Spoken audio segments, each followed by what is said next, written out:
Exodus chapter 32. When the people saw that Moses was so long in coming down from the mountain, they gathered round Aaron and said, "Come, make us gods who will go before us. As for this fellow Moses who brought us up out of Egypt, we don't know what has happened to him."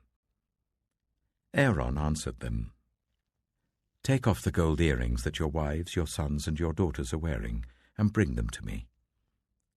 So all the people took off their earrings and brought them to Aaron. He took what they handed him and made it into an idol cast in the shape of a calf, fashioning it with a tool. Then they said, "These are your gods, Israel, who brought you up out of Egypt." When Aaron saw this, he built an altar in front of the calf and announced, "Tomorrow there will be a festival to the Lord." So the next day the people rose early and sacrificed burnt offerings and presented fellowship offerings. Afterwards they sat down to eat and drink and got up to indulge in revelry. Then the Lord said to Moses, "Go down, because your people, whom you brought up out of Egypt, have become corrupt. They have been quick to turn away from what I commanded them and have made themselves an idol cast in the shape of a calf. They have bowed down to it and sacrificed to it and have said, 'These are your gods, Israel, who brought you up out of Egypt.' I have seen these people," the Lord said to Moses, "and they are a stiff-necked people. Now leave me alone so that my anger may burn against them and that I may destroy them. Then I will make you into a great nation." But Moses sought the favor of the Lord his God. "Lord," he said, "why should your anger burn against your people, whom you brought out of Egypt with great power and a mighty hand? Why should the Egyptians say, 'It was with evil intent that he brought them out, to kill them in the mountains and to wipe them off the face of the earth'? Turn from your fierce anger. Relent and do not bring disaster on your people. Remember your servants, Abraham, Isaac, and Israel, to whom you swore by your own self, 'I will make your descendants as numerous as the stars in the sky, and I will give your descendants all this land I promised them, and it will be their inheritance forever.'" Then the Lord relented, and did not bring on his people the disaster he had threatened. Moses turned and went down the mountain with the 2 tablets of the covenant law in his hands. They were inscribed on both sides, front and back. The tablets were the work of God. The writing was the writing of God, engraved on the tablets. When Joshua heard the noise of the people shouting, he said to Moses, "There is the sound of war in the camp." Moses replied, "It is not the sound of victory. It is not the sound of defeat. It is the sound of singing that I hear." When Moses approached the camp and saw the calf and the dancing, his anger burned, and he threw the tablets out of his hands, breaking them to pieces at the foot of the mountain. And he took the calf the people had made and burned it in the fire. Then he ground it to powder, scattered it on the water, and made the Israelites drink it.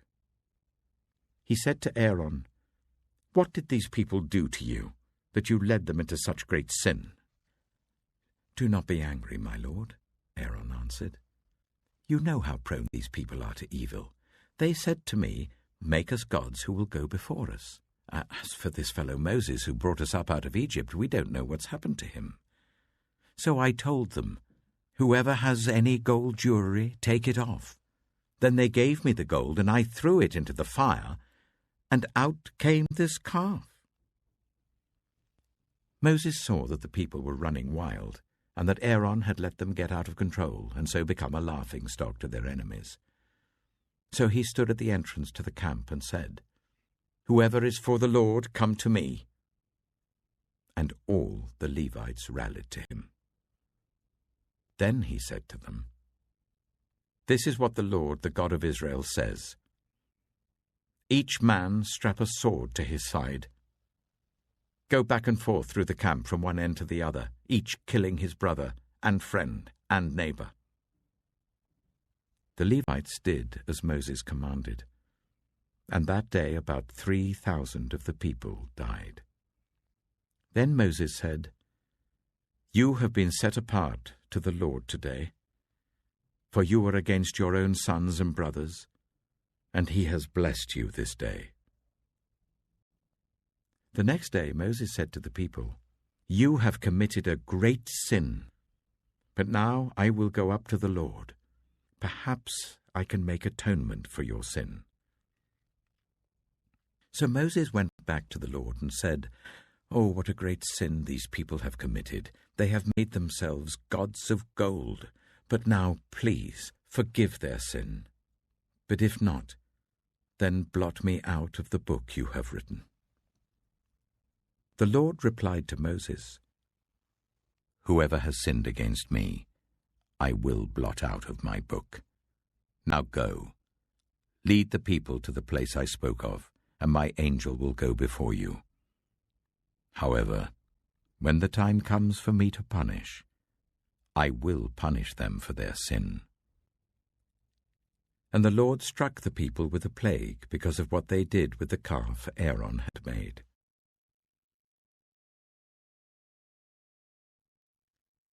Exodus chapter 33. Then the Lord said to Moses, "Leave this place, you and the people you brought up out of Egypt, and go up to the land I promised on oath to Abraham, Isaac, and Jacob, saying, I will give it to your descendants. I will send an angel before you and drive out the Canaanites, Amorites, Hittites, Perizzites, Hivites, and Jebusites. Go up to the land flowing with milk and honey. But I will not go with you, because you are a stiff-necked people, and I might destroy you on the way." When the people heard these distressing words, they began to mourn, and no one put on any ornaments. For the Lord had said to Moses, "Tell the Israelites, you are a stiff-necked people. If I were to go with you even for a moment, I might destroy you. Now take off your ornaments, and I will decide what to do with you." So the Israelites stripped off their ornaments at Mount Horeb. Now Moses used to take a tent and pitch it outside the camp some distance away, calling it the tent of meeting. Anyone inquiring of the Lord would go to the tent of meeting outside the camp. And whenever Moses went out to the tent, all the people rose and stood at the entrances to their tents, watching Moses until he entered the tent. As Moses went into the tent, the pillar of cloud would come down and stay at the entrance while the Lord spoke with Moses. Whenever the people saw the pillar of cloud standing at the entrance to the tent, they all stood and worshipped, each at the entrance to their tent. The Lord would speak to Moses face to face, as one speaks to a friend. Then Moses would return to the camp, but his young assistant Joshua, son of Nun, did not leave the tent.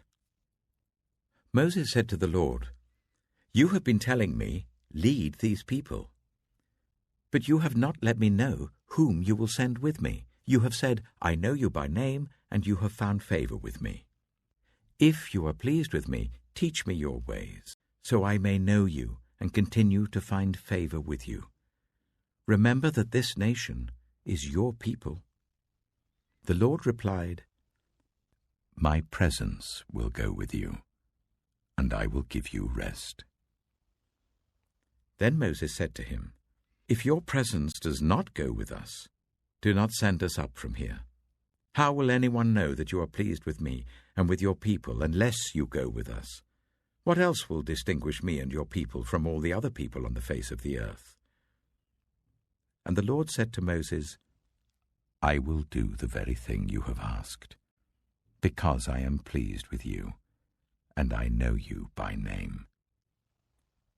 Then Moses said, "Now show me your glory." And the Lord said, "I will cause all my goodness to pass in front of you, and I will proclaim my name, the Lord, in your presence. I will have mercy on whom I will have mercy, and I will have compassion on whom I will have compassion. But," he said, you cannot see my face, for no one may see me and live." Then the Lord said, "There is a place near me where you may stand on a rock. When my glory passes by, I will put you in a cleft in the rock and cover you with my hand until I have passed by. Then I will remove my hand, and you will see my back, but my face must not be seen.